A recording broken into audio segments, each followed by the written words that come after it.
صحابے رحم بن کر رحمت للعالمین آئے صلی اللہ علیہ وسلم۔ حضرات، ربیع الاول کے مہینے کی مناسبت سے تمام مکاتب فکر سے تعلق رکھنے والے مسلمان اپنی اپنی سکت اور اپنے اپنے ظرف کے مطابق ایسی مجالس اور محافل منعقد کرتے ہیں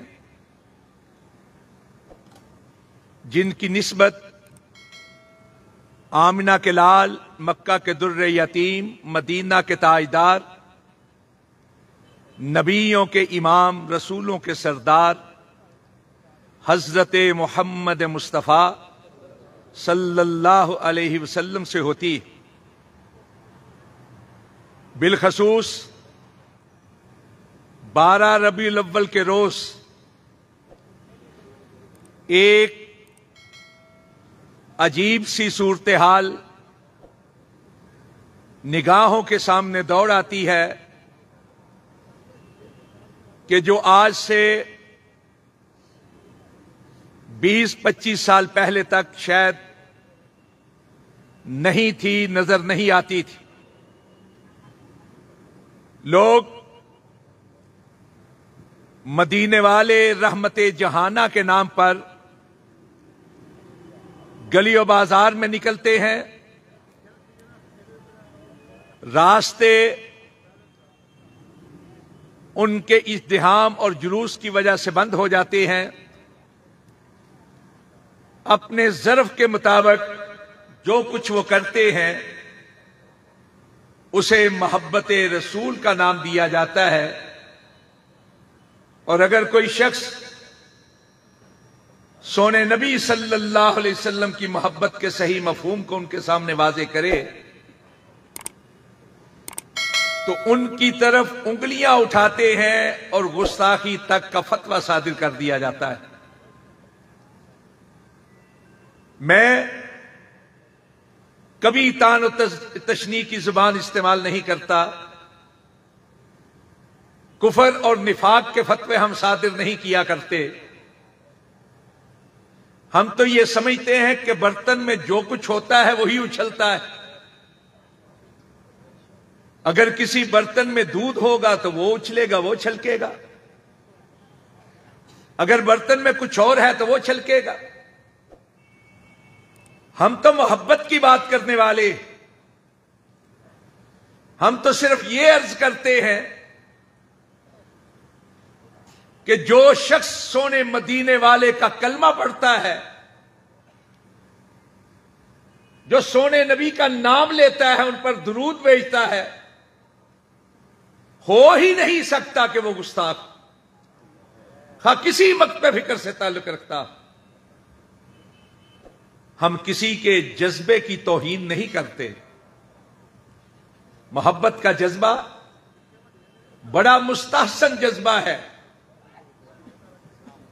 لائق تحسین ہے، قابل تعریف ہے۔ ہم تو صرف یہ عرض کرنا چاہتے ہیں کہ اس بات کو سمجھا جائے کہ محبت ہے کیا، اور اس جذبے کو صحیح رخ دیا جائے۔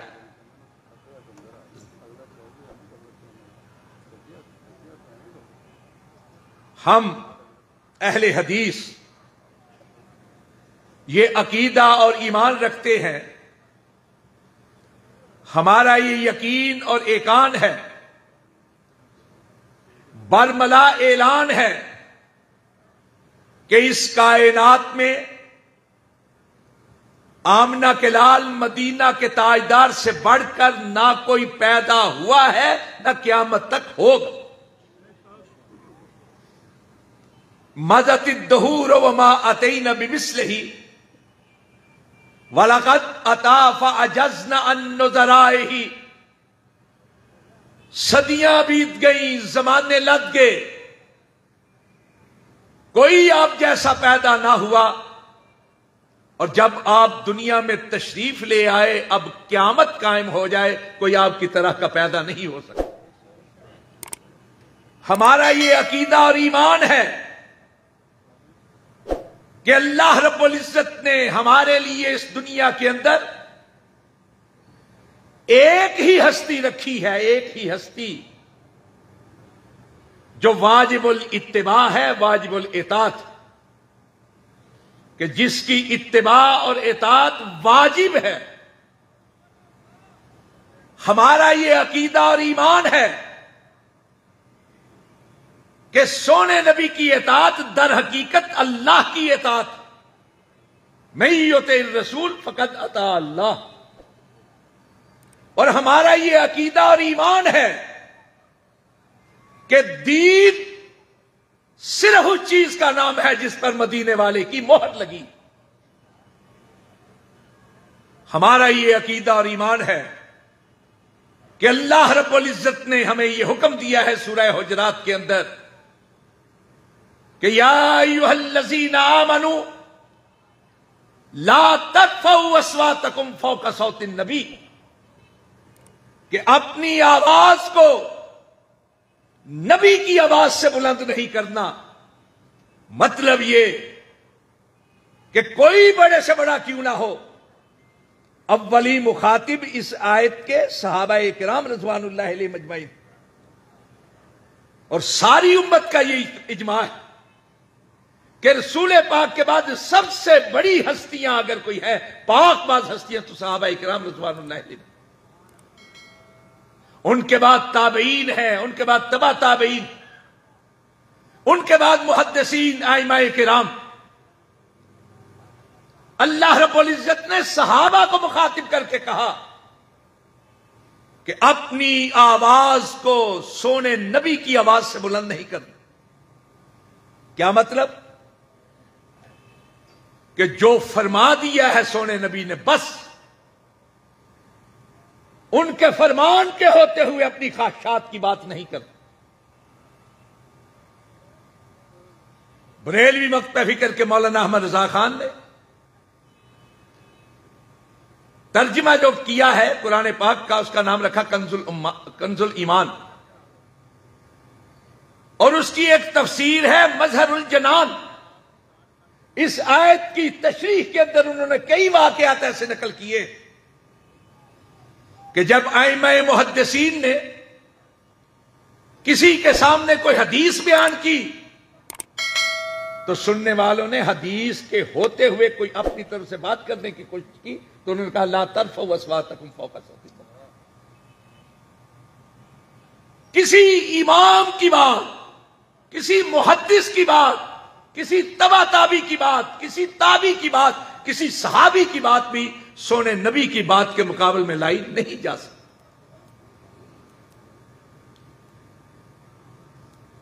ہمارا اہل حدیث کا یہ عقیدہ ہے کہ جن کے نام پر مر مٹنا ہم اپنے لیے باعث فخر جانتے ہیں، صحابہ کرام رضوان اللہ علیہ مجمعین، ان کی بھی ہم عزت اسی لیے کرتے ہیں کہ سونے مدینے والے کے ساتھی ہیں، سونے مدینے والے کے تیار کرتا ہے۔ دین صرف وہ ہے جس پر مدینے والے کی مہر لگی۔ آپ کی بات کے ہوتے ہوئے کسی کی بات کو نہیں دیکھا جائے گا، آپ کی ذات کے ہوتے ہوئے کسی کی ذات کو نہیں دیکھا جائے گا۔ حضرات، ہم اہل حدیث کا یہ عقیدہ اور ایمان کتنی ہی بڑی بات کیوں نہ ہو، کتنا ہی اچھا کام کیوں نہ ہو، اگر اس پر مدینے والے کی مہر نہیں تو وہ دین نہیں ہے۔ میں چند مثالیں پیش کر کے اپنی اصل گفتگو کی طرف آؤں گا۔ سونے نبی صلی اللہ علیہ وسلم نے ایک گروہ تیار کیا، ایک وفد تیار کیا کسی کام کے لیے بھیجنے کے لیے، کسی غزوے کی طرف، کسی سرایہ کی طرف۔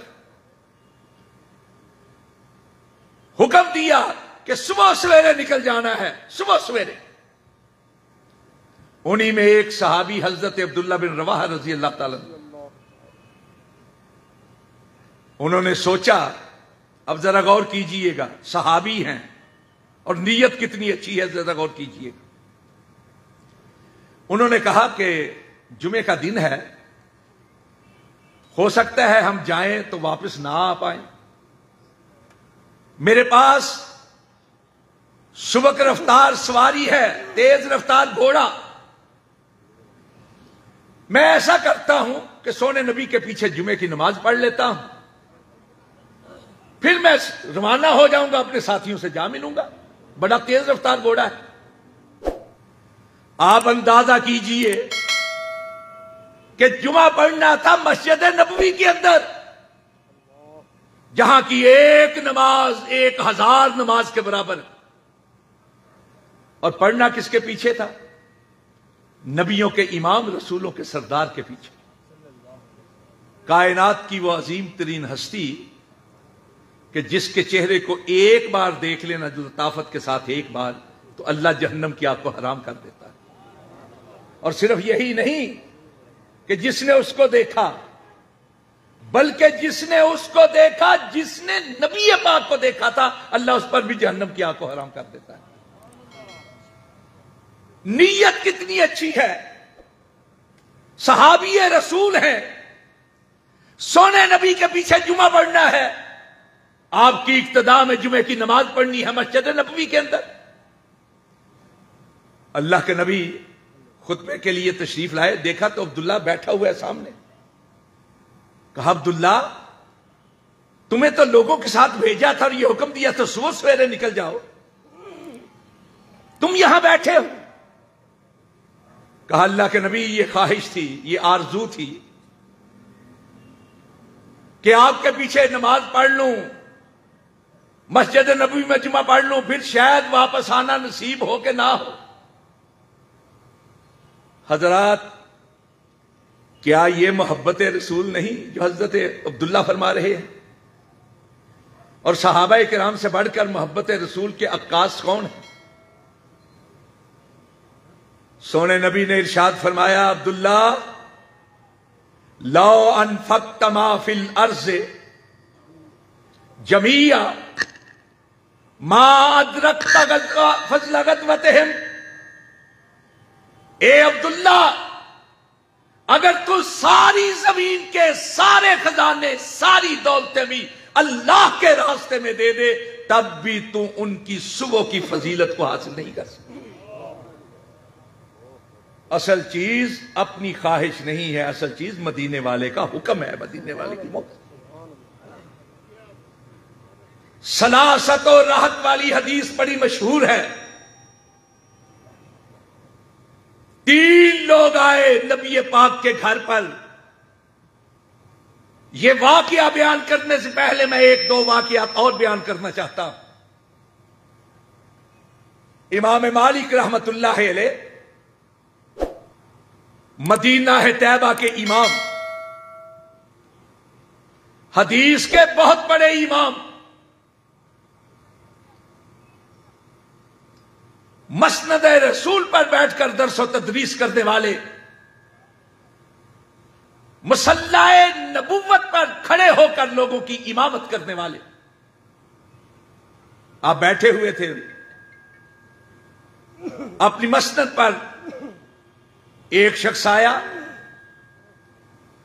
روضۃ من ریاض الجنہ، مسجد نبوی کا وہ حصہ جسے اللہ کے نبی نے جنت کے باغیچوں میں سے ایک باغیچہ قرار دیا ہے۔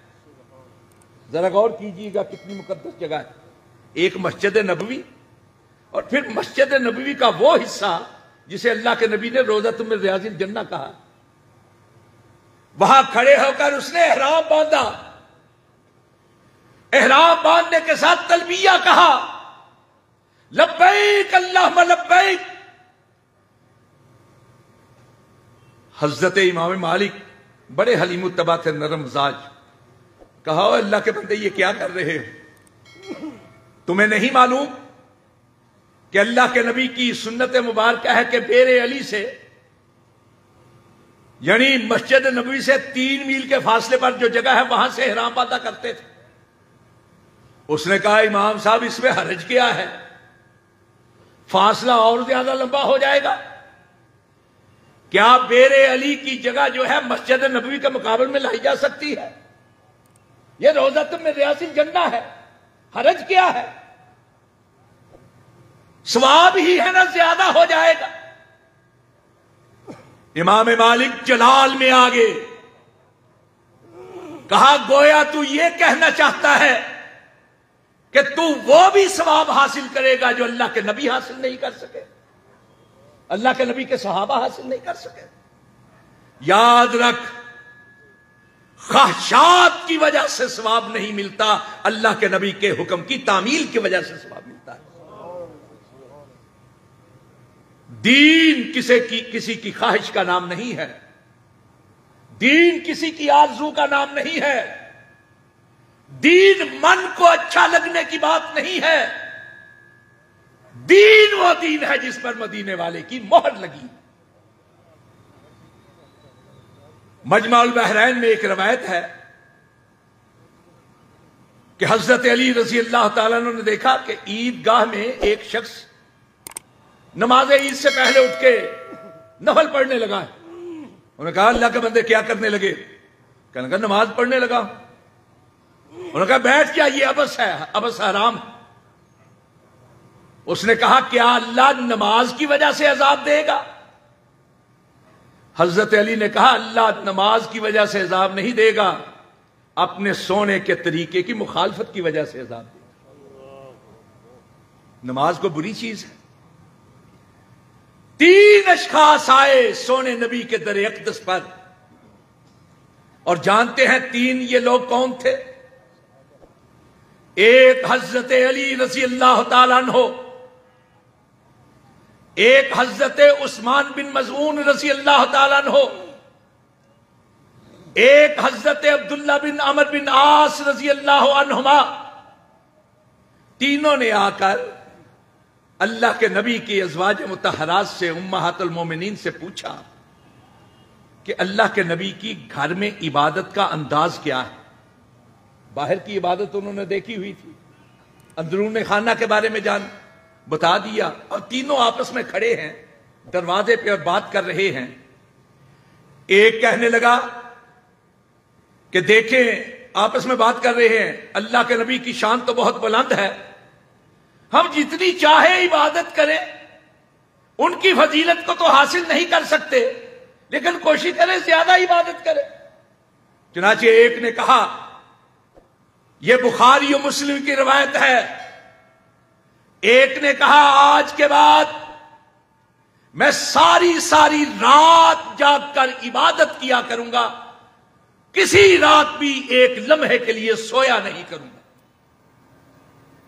دوسرے نے کہا میں تو ہر دن نفلی روزہ رکھوں گا، کسی دن روزہ چھوڑنا ہی نہیں۔ تیسرے نے کہا کہ لوگ شادی کر لیتے ہیں تو گھر والوں کی ضروریات کو پورا کرنے کے لیے، ان کی حقوق کی ادائیگی کے لیے بہت وقت صرف ہوتا ہے، میں وہ وقت بھی بچا کر اللہ کی عبادت میں صرف کروں گا۔ غور کریں، تینوں عظیم صحابی ہیں، تینوں نے عبادت اللہ ہی کی کرنی تھی، لیکن یہاں ہوا کیا؟ اللہ کے نبی گھر میں تشریف لائے، ان 3 لوگوں کی بات کا پتہ چلا، اسی وقت مسجد نبوی میں گئے، لوگوں کو جمع کر کے آپ نے خطبہ ارشاد فرمایا۔ الفاظ پہ ذرا غور کیجئے گا، کیا جلالت ہے الفاظ کے اندر۔ کہا واللہ واللہ انی لاخشاکم من اللہ واتقاکم، لوگوں اللہ کی قسم میں تم میں سب سے زیادہ پرہیزگار، سب سے زیادہ اللہ سے ڈرنے والا ہوں۔ میں رات کو جاگ کر عبادت بھی کرتا ہوں، میں رات کو سوتا بھی، میں روزہ رکھتا بھی ہوں اور نہیں بھی رکھتا۔ وَأَتَزَوَّجُ النِّسَاءَ، میں نے عورتوں سے شادیاں بھی کر رکھی ہیں۔ یہ کہنے کے بعد جو آپ نے کہا وہی آج کی گفتگو کا حاصل ہے۔ کہا من رغب عن سنتی فلیس منی، جو میرے طریقے سے ہٹ کر چلا اس کا میرے ساتھ کوئی تعلق نہیں۔ دین کسی انسان کے ذہن کی اختراع کا نام نہیں۔ دین کسی انسان کے ذہن کی اختراع کا نام نہیں ہے، دین کسی کی پسند اور ناپسند کا نام بھی نہیں، بلکہ ایک بڑی بات کرنے لگا، دین بنانا صرف اللہ کا اختیار ہے، دین بنانا صرف اللہ کا اختیار ہے، صرف اللہ کا اختیار ہے، لیکن دین بتانا رسول اللہ کا اختیار ہے۔ آپ رسول ہیں، پیغامبر، آپ نے کبھی کوئی بات اپنی مرضی سے نہیں کہی۔ وَمَا يَنْطِقُ عَنِ الْهَوَىٰ إِنْ هُوَ إِلَّا وَحْيٌ يُوحَىٰ، ہرگز نہ گفتاؤ تا نہ گفت جبریل نہ گفت تا نہ گفت کردگار، گفتاؤ گفتہ اللہ بود ولے از حلقوں میں عبداللہ شبد، کہ لوگوں یہ محمد نہیں بول رہے، یہ اللہ موتی بول رہے ہیں صلی اللہ علیہ وسلم۔ زبان مدینے والے کی ہوتی تھی، کلام عرش والے کا ہوتا تھا۔ کسی چیز کو دین بنانا شرک ہے۔ اللہ رب العزت نے قرآن پاک میں کہا ہے، ام لہم شرکاء شرعوا لہم من الدین ما لم یأذن بہ اللہ، کیا ان لوگوں نے اللہ کے شریک بنا لیے ہیں، اس چیز کو شریعت قرار دیتے ہیں جو اللہ نے دین میں نہیں فرمائی، اس چیز کو دین بناتے ہیں جو اللہ نے نہیں فرمائی۔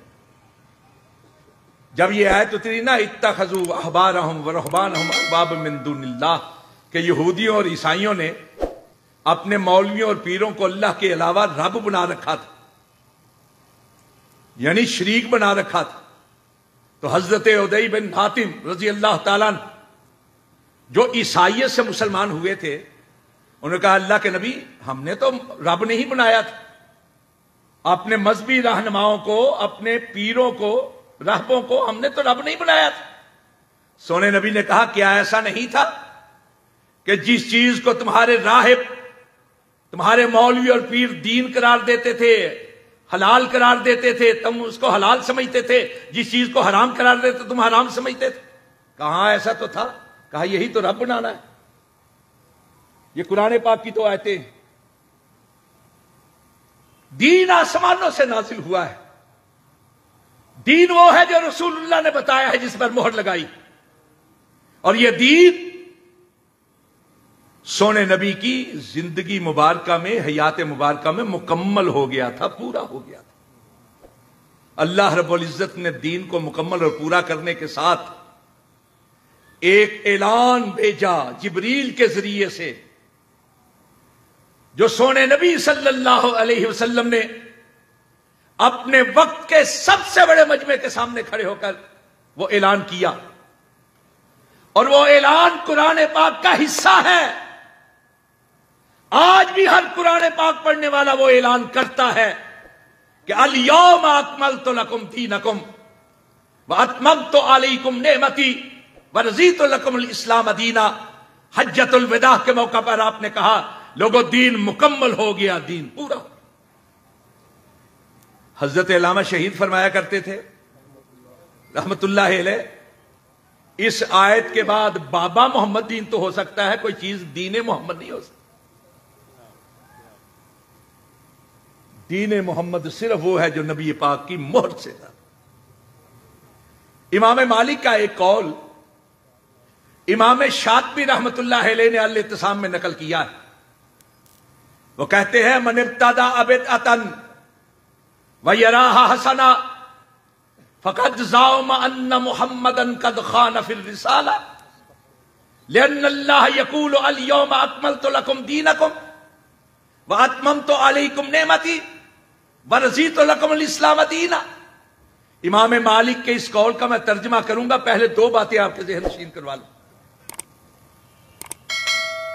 اما عائشہ صدیقہ صادقہ مصدقہ طیبہ طاہرہ مطہرہ رضی اللہ عنہا فرماتی ہے کہ سونے نبی نے ارشاد فرمایا ما ترکت شیئا مما امرکم اللہ بہ الا وقد امرتکم بہ ولا شیئا مما نہاکم اللہ عنہ الا وقد نہیتکم عنہ۔ اللہ کے نبی نے ارشاد فرمایا لوگو کوئی چیز میں نے ایسی نہیں چھوڑی جس کے کرنے کا رب تمہیں حکم دینا چاہتا اور میں نے حکم نہ دیا، اور کوئی چیز میں نے ایسی نہیں چھوڑی جس سے اللہ منع کرنا چاہتا اور میں نے تمہیں منع نہ کیا۔ کرنے کے سارے کام بتا دیے، نہ کرنے کے سارے کام بتا دیے۔ اس سے بھی بڑھ کر سورہ مائدہ کی آیت نمبر 67 یا ایھا الرسول بلغ ما انزل الیک من ربک، اللہ رب العزت نے یہ ذمہ داری لگائی تھی اپنے نبی پاک کی کہ جو کچھ آسمانوں سے نازل ہو، دین کی جو بات نازل ہو وہ لوگوں تک پہنچا دی۔ حجۃ الوداع کے موقع پر سونے نبی نے مجمع سے پوچھا، لوگوں میں نے پہنچا دیا؟ حل بلغت، تو میں نے پہنچا دیا؟ لوگوں نے کہا نشہد انک قد بلغت وادیت ونصحت، اللہ کے نبی ہم گواہی دیتے ہیں آپ نے پورا ہم تک پہنچا دیا، پورے کا پورا ہم تک پہنچا دیا، اور خیر خواہی کی جتنی باتیں تھی ہم کو سمجھا دی۔ کوئی بات نبی نے نہیں چھوڑی۔ نبی رسول ہیں، اللہ کے پیغامبر ہیں، جو پیغام آیا لوگوں تک پہنچایا۔ جب لوگوں نے یہ کہا تو پھر اللہ کے نبی نے کیا کیا؟ آسمان کی طرف انگلی اٹھا کر کہا اللہم فاشہد، اللہم فاشہد، اللہم فاشہد، 3 مرات، 3 بار آسمان کی طرف انگلی اٹھا کر کہا اللہ گواہ ہے میں نے پہنچا دی، تیری ہر بات پہنچا دی، اللہ گواہ ہے میں نے تیری ہر بات پہنچا دی، اللہ گواہ ہے میں نے تیری ہر بات پہنچا دی۔ تو امام مالک نے کہا اب اگر کوئی شخص دین کے نام پر کوئی ایسی بات شروع کرے جو اللہ کے رسول کے دور میں نہیں تھی، جو خلفائے راشدین نے نہیں کی، گویا وہ اس بات کا اعلان کر رہا ہے معاذ اللہ خاکم بدہن کہ تھی تو یہ دین کی بات لیکن اللہ کے نبی نے چھپا لی۔ دین ہو اور اللہ کے نبی نہ بتائیں۔ میں آپ کا بہت زیادہ وقت نہیں لینا چاہتا، میں ایک مکالمہ آپ کے گوش گزار کرنا چاہتا ہوں، اگر امیر شہر اجازت دیں۔ ایک صرف حضرت سلمان فارسی رضی اللہ تعالیٰ عنہ کا ایک یہودی کے ساتھ مکالمہ ہو گیا، گفتگو ہو گئی، جس طرح ہوتی ہے، آپ کی بھی ہوتی ہوگی دوسرے لوگوں کے ساتھ۔ وہ کہنے لگے کیا تمہارے صاحب یعنی نبی پاک صلی اللہ علیہ وسلم، کیا تمہارے صاحب تمہیں ہر چیز کے بارے میں سکھاتے؟ ہر چیز کے بارے میں؟ حضرت سلمان نے کہا ہاں، ہمارے سونے نبی ہمیں ہر چیز کے بارے میں سکھاتے۔ اس نے تمسخر کے انداز میں کہا کہ آپ پیشاب اور پخانے کے بارے میں بھی سکھاتے؟ سنیے گا ذرا، سمجھیے، کیا آپ پیشاب اور پخانے کے بارے میں بھی سکھاتے؟ پیشاب اور پخانا مجبوری ہے، ہر ایک کے ساتھ یہ لازمہ ہے، لیکن اس کے باوجود کوئی مہذب طبیعت اس کا ذکر گوارا نہیں کرتی۔ پیشاب پخانے کے بارے میں بات کرنا نازیبا سا لگتا ہے۔ اس نے یہ سوچا تھا کہ میں ایک بڑی بات کر دوں گا، لیکن حضرت سلمان نے کہا ہاں، ہمارے سونے نبی نے ہمیں پیشاب پخانے کے بارے میں بھی سکھایا ہے۔ انہوں نے ہمیں سکھایا ہے کہ پیشاب پخانہ کرتے ہوئے کس طرح منہ کرنا ہے، کس طرح منہ نہیں کرنا۔ انہوں نے ہمیں سکھایا ہے کہ جاتے ہوئے کون سی دعا پڑھنی ہے، فارغ ہونے کے بعد کون سی دعا پڑھنی ہے۔ انہوں نے ہمیں سکھایا ہے کہ کس چیز کے ساتھ استنجا کرنا ہے، کس چیز کے ساتھ استنجا نہیں کرنا۔ اے لوگوں، میں آپ سے پوچھنا چاہتا ہوں، جس سونے نبی نے، جس پیارے رسول نے پیشاب پخانے تک کی باتیں سکھا دی ہیں، اس نے کوئی عبادت کی بات چھوڑی ہوگی؟ کوئی عبادت کی بات چھوڑی ہوگی؟ وہ بات جو نبی پاک کے دور میں نہیں ہوئی، وہ کام جو نبی پاک کے دور میں نہیں ہوا، جو خلفائے راشدین کے دور میں نہیں ہوا، جو صحابہ اکرام کے دور میں نہیں، تابعین کے دور میں نہیں، تبع تابعین کے دور میں نہیں، حتیٰ کہ جن اماموں کے نام پر مذہب بنائے گئے ہیں ان کے ہاں بھی نہیں، کسی مسلک کی امہات الکتب میں سے کسی کتاب کے اندر نہیں۔ اب اس کو بنایا جائے اور پھر اس کے اوپر ثواب کا تعین کیا جائے، اسی کو محبت رسول صلی اللہ علیہ وسلم کا معیار ٹھہرایا جائے اور نہ کرنے والوں کی طرف انگلیاں اٹھائی جائیں۔ میں تو اکثر یہ بات عرض کیا کرتا ہوں کہ اگر یہ تہوار ہوتا تو اس کی تاریخ میں کوئی اختلاف نہ ہوتا۔ دو تہوار ہیں نا جی، عید الفطر اور عید الاضحیٰ۔ اب دنیا کے کسی مسلمان سے پوچھ لیں، شیعہ ہے یا سنی، کسی وقت میں فکر سے تعلق رکھتا، دنیا کے کسی کونے میں رہتا ہو، آپ اس سے پوچھیں کہ عید الفطر کب ہوتی ہے، وہ بے ساختہ کہے گا یکم شوال کو۔ پوچھیں عید الاضحیٰ کب ہوتی ہے، بے ساختہ کہے گا 10 ذو الحجہ کو۔ حضرات اگر یہ تہوار ہوتا تو سونے نبی کی ولادت کی تاریخ میں اختلاف نہ ہوتا۔ کسی نے کہا آپ 2 تاریخ کو پیدا ہوئے، کسی نے کہا 5 ربیع الاول کو پیدا ہوئے، زاد المعاد کے اندر ہے آپ 8 کو پیدا ہوئے، طبقات ابن سعد کے اندر ہے آپ 10 کو پیدا ہوئے۔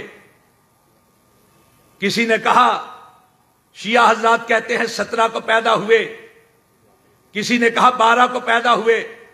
اور یہ بات ابن خلقان نے لکھی ہے کہ ابو سعید کوکبری جس نے یہ کام شروع کیا محافل کا، جلوسوں کا نہیں، محافل کا، وہ 1 سال 8 کو کرتا تھا، 1 سال 12 کو کرتا تھا۔ مفتی امیم الاحسان قادری نے اپنی کتاب اوجاز السیر میں لکھا کہ یا آپ 8 کو پیدا ہوئے ہیں یا 9 کو پیدا ہوئے ہیں یا 12 کو پیدا ہوئے۔ کسی نے کہا آپ رمضان میں پیدا ہوئے ہیں۔ اور حضرات شیخ عبد القادر جیلانی رحمت اللہ علیہ 11ویں والے پیر، انہوں نے اپنی کتاب غنیت الطالبین میں جہاں دنوں کی بحث کی ہے کہا 10 محرم کو پیدا ہوئے۔ ہم کہتے ہیں کہ اگر آپ کی ولادت کے تشکر کے طور پر کوئی کام کرنا ہے تو وہ کرو جو سونے نبی نے کیا۔ تاریخ کی ساری، حدیث کی ساری کتابیں اٹھا لیں، حدیث کی کسی کتاب میں تاریخ کی بات نہیں ہے، دن کی بات ہے۔ مسلم شریف کی روایت ان رسول اللہ صلی اللہ علیہ وسلم سئل عن صوم الاثنین، سونے نبی سے پوچھا گیا کہ آپ سوموار کا روزہ کیوں رکھتے؟ ہر سوموار کا، سال کے بعد نہیں، ہر سوموار کا۔ کہا فیہ ولدت وفیہ انزلت علیہ، یہ سوموار کا دن جو ہے نا، میں تشکر کے طور پر اللہ کے حضور اور زیادہ جڑ جاتا ہوں اللہ کے ساتھ، اس لیے کہ اس دن میں پیدا ہوا تھا، اس دن مجھ پر وحی نازل ہوئی تھی۔ کس دن کی بات ہے جی؟ پیر کی۔ آج تو اتوار ہے، بات تو ختم۔ یہ ہنگامہ ہاؤ ہو، یہ راستوں کی رکاوٹیں، یہ دوسروں کی طرف اٹھی ہوئی انگلیاں، اگر محبت سچی ہے تو اللہ کے نبی کے دین کو اختیار کرو، اللہ کے نبی کے دین کو اختیار کرو، اور دین صرف وہ ہے جس پر مدینے والے کی مہر لگی ہے۔ اللہ رب العزت سمجھنے کی توفیق عطا فرمائے۔ وقول قولی ھذا استغفر اللہ لی ولکم۔